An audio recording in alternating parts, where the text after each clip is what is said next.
نحمدہ و نصلی علی رسولہ الکریم۔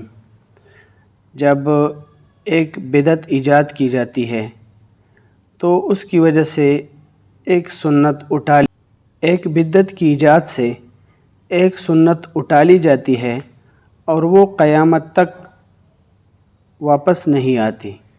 حضرت غزیف بن حارث ثمالی رضی اللہ عنہ فرماتے ہیں کہ نبی اکرم صلی اللہ علیہ وآلہ وسلم نے ارشاد فرمایا کہ جو بھی قوم اور جماعت کوئی بدعت ایجاد کرتی ہے تو اس جیسی کوئی سنت اٹھا لی جاتی ہے، پس سنت کو مضبوطی سے پکڑنا بدعت کی ایجاد سے بہتر ہے۔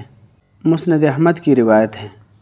حضرت حسان فرماتے ہیں کہ جب کوئی قوم اور جماعت اپنی دین میں کوئی بدعت نکالتی ہے تو اللہ تعالیٰ اتنی ہی سنت ان سے چھین لیتے ہیں اور پھر وہ سنت قیامت تک ان کے پاس لوٹ کر نہیں آ سکتی۔